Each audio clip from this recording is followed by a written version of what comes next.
ಹಲವಾರು ಡ್ರಗ್ಸ್ ಇರ್ಬೋದು ಸರಬರಾಜನ್ನ ಈ ರಾಜ್ಯ ಸರ್ಕಾರದ ಮುಖಾಂತರ ಒಳಗ ಜೈಲಿನೊಳಗೆ ಹೋಗ್ತಾ ಇದೆ.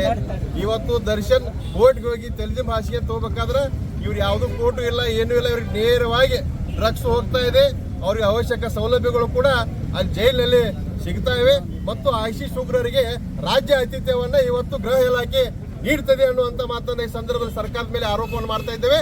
ಮತ್ತು ರಾಜ್ಯದಲ್ಲಿ ಇರ್ತಕ್ಕಂಥ ಎಲ್ಲ ಪೊಲೀಸ್ ಠಾಣೆಗಳು ಕಾಂಗ್ರೆಸ್ ಕಚೇರಿಯಾಗಿ ಪರಿವರ್ತನೆ ಆಗಿದೆ ಅನ್ನುವಂತ ಈ ಸಂದರ್ಭದಲ್ಲಿ ಹೇಳ್ತಾ ಇವತ್ತು ನಮ್ಮ ಬಿಜೆಪಿ ಕಾರ್ಯಕರ್ತರ ಮೇಲೆ ಒಂದು ಗುಂಡಾಗಿರಿ ಇರ್ಬೋದು ಮತ್ತು ಇವತ್ತು ಕಾಂಗ್ರೆಸ್ನ ಒಂದು ಆಡಳಿತ ಕಚೇರಿಗಳಾಗಿ ಇವತ್ತು ಪೊಲೀಸ್ ಠಾಣೆಗಳು ಕಾರ್ಯವನ್ನ ನಿರ್ವಹಿಸ್ತಾ ಇದ್ದೇವೆ. ಮತ್ತು ಡ್ರಗ್ಸ್ ಮಾಫಿಯಾಕ್ಕೆ ಈ ಸರ್ಕಾರ ಕುಮ್ಮಕ್ಕನ್ನು ಕೊಡ್ತಾ ಇದೆ ಅಂತ ಹೇಳಿ ಸಂದರ್ಭದಲ್ಲಿ ರಾಜ್ಯ ಸರ್ಕಾರದಲ್ಲಿ ತಕ್ಷಣ ಮುಖ್ಯಮಂತ್ರಿಗಳು ಗೃಹ ಮಂತ್ರಿಗಳು ನೈತಿಕ ಹೊಣೆಯನ್ನು ಹೊತ್ತು ರಾಜೀನಾಮೆ ಕೊಡ್ಬೇಕಂತ ಹೇಳಿ ಭಾರತೀಯ ಜನತಾ ಪಾರ್ಟಿ ಆಗ್ರಹವನ್ನ ಮಾಡ್ತಾ ಇದೆ.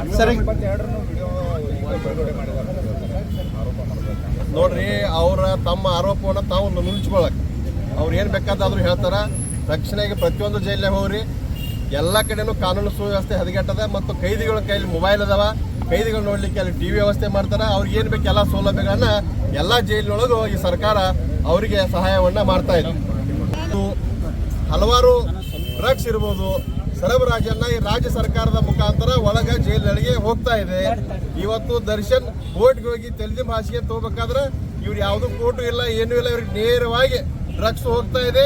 ಅವ್ರಿಗೆ ಅವಶ್ಯಕ ಸೌಲಭ್ಯ ಅವ್ರು ಮಾಡಿರ್ತಕ್ಕಂಥ ಅಪರಾಧದ ಆಧಾರದ ಮೇಲೆ ಬಂಧನಕ್ಕೊಳಗ್ ಮಾಡಿ ಜೈಲಲ್ಲಿ ಹಾಕಿದ್ದಾರೆ. ಉಗ್ರಗಾಮಿಗಳಿಗೆ ಕುಮ್ಮಕ್ಕು ನೀಡುತ್ತಿರುವ ಭ್ರಷ್ಟ ಕಾಂಗ್ರೆಸ್ ಸರ್ಕಾರಕ್ಕೆ ಕೊಡ್ಲೇಬೇಕು ಕೊಡ್ಲೇಬೇಕು ಕೊಡ್ಲೇಬೇಕು ಕೊಡ್ಲೇಬೇಕು. ಇವತ್ತೇನು ಬೆಂಗಳೂರಿನ ಪರಪ್ಪನ ಅಗ್ರಹಾರದಲ್ಲಿ ಏನು ಕೈದಿಗಳನ್ನ ಬಂಧನ ಮಾಡಿ ಇಡಲಾಗಿದೆ. ಸಮಾಜಘಾತುಕ ಕೆಲಸಗಳನ್ನ ಮಾಡಿ ದೇಶದ್ರೋಹಿ ಆಧಾರದ ಮೇಲೆ ಅವರನ್ನ ಏನು ಬಂಧನ ಮಾಡಿ ಒಳಗಿಡಲಾಗಿದೆ. ಅಂತಹ ಕೈದಿಗಳನ್ನ ಇವತ್ತು ರಾಜ್ಯಾದ್ಯಂತದಲ್ಲಿ ಜೈಲಿನಲ್ಲಿ ನೋಡ್ಕೊಳ್ತಾ ಇರೋದನ್ನ ನೋಡಿದಾಗ ನಮ್ಮ ರಾಜ್ಯದಲ್ಲಿ ಜಿ ಪರಮೇಶ್ವರ್ ಅವರ ನೇತೃತ್ವದ ಗೃಹ ಇಲಾಖೆ ಸಂಪೂರ್ಣವಾಗಿ ಕಾನೂನು ಸುವ್ಯವಸ್ಥೆಯನ್ನು ಕಾಪಾಡೋದ್ರಲ್ಲಿ ವಿಫಲ ಆಗಿದೆ ಅಂತೇಳಿ ನಾವು ಇವತ್ತು ಅವರ ಅಪರಾಧವನ್ನು ಅವರು ಒಪ್ಕೊಂಡು ಅವರು ರಾಜೀನಾಮೆಯನ್ನು ಕೊಡಬೇಕಂತೇಳಿ ನಾವು ಆಗ್ರಹ ಮಾಡ್ತೇವೆ.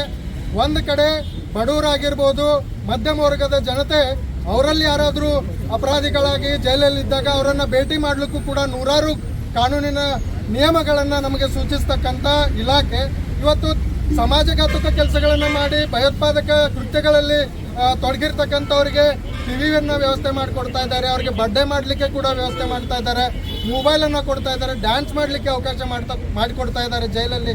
ಅಂತಂದರೆ ಇವತ್ತು ಕಾರಾಗೃಹ ಜೈಲಲ್ಲ ರೆಸಾರ್ಟ್ ಆಗಿ ಕನ್ವರ್ಟ್ ಆಗ್ತಾ ಇದೆ ಅಂತೇಳಿ ನಾವು ಆರೋಪವನ್ನು ಮಾಡ್ತೇವೆ. ಇದರ ಎಲ್ಲದರ ನೈತಿಕ ಹೊಣೆ ಹೊತ್ತು ಜಿ ಪರಮೇಶ್ವರ್ ಸಾಹೇಬರು ಆಗಿರ್ಬೋದು, ಸನ್ಮಾನ್ಯ ಮುಖ್ಯಮಂತ್ರಿಗಳಾಗಿರ್ತಕ್ಕಂಥ ಸಿದ್ದರಾಮಯ್ಯ ಸಾಹೇಬರು ಇಮಿಡಿಯೇಟ್ ಆಗಿ ರಿಸೈನ್ ಮಾಡಬೇಕು, ತಮ್ಮ ಸ್ಥಾನಕ್ಕೆ ರಾಜೀನಾಮೆಯನ್ನು ನೀಡಬೇಕಂತ ಹೇಳಿ ನಾವು